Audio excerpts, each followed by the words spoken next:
sum up these terms, we have talked about center of curvature, radius of curvature, pole, focus, focal length, focal plane, aperture. All these terms are shown on the screen. Center of curvature is represented by C, pole is represented by P, focal length is represented by small f, and other terms are marked on the diagram shown on the screen. Now, having gone into exact definitions of these terms which will be used in connection with spherical mirror, now we move to a very important point in optics which will be used throughout while dealing with the lenses as well as prism or any optical system. It is sign convention. Now, it has been my experience that students, they do commit mistake while applying sign conventions very regularly. Now, this has been a very strange point to me, because it's not that sign convention is very complicated. It's not that it is based on large number of points. It's very simple.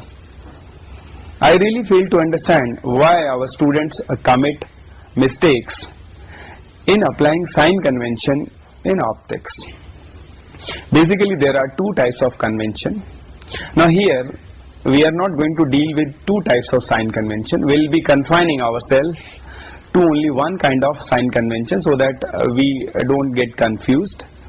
We will be using the latest sign convention which is being used all over the world and in most of the modern textbooks on optics as well as in IIT and other entrance examination.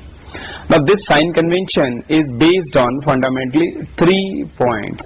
Please take a note of it very carefully. We need to be very clear about sign convention. The very first point is the pole of the mirror will be taken as origin. That is, we will be measuring all the distance taking pole as origin. Now, the second point is all the distances measured in the direction of incident ray will be taken as positive, and distances measured against incident ray will be taken as negative. And the third and the last point, all the distances measured above principal axis will be taken as positive and below principal axis will be taken as negative. These are very simple, straightforward points, just 3 points. Now, we move to the next point, and it is image tracing in spherical mirrors. We have learnt how to trace image in case of plane mirror. Now, we will be applying the concepts for image tracing in spherical mirrors. Now, we know that image is formed after reflection. Image is defined by reflected rays. Now, image is the point of intersection of reflected rays. Now, to trace the image of a point in spherical mirror, we need minimum 2 rays to define the point of intersection.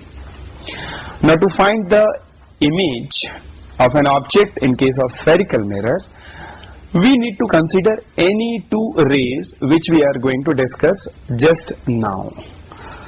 The very first ray will take up that any ray parallel to principal axis will pass through focus in case of concave mirror or will appear to come from focus in case of convex mirror. You can see these 2 rays on the diagram shown in the screen. Now, we move to the next point, that is, any ray passing through focus will become parallel to principal axis after reflection, or this is for the concave mirror, and for the situation of convex mirror we can put it like this: any ray appear to passing through focus will become parallel to principal axis after reflection.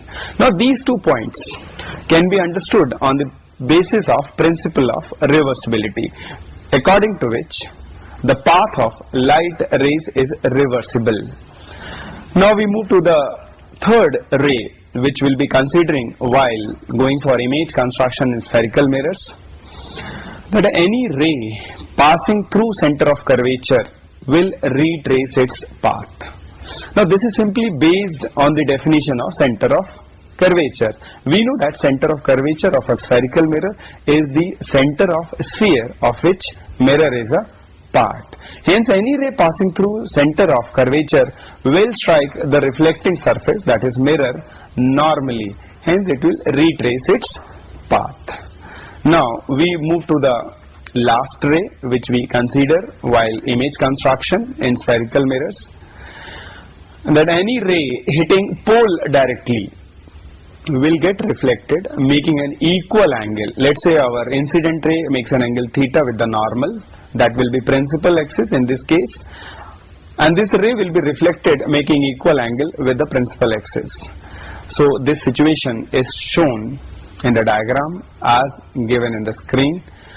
Kindly have a look of all these four situations.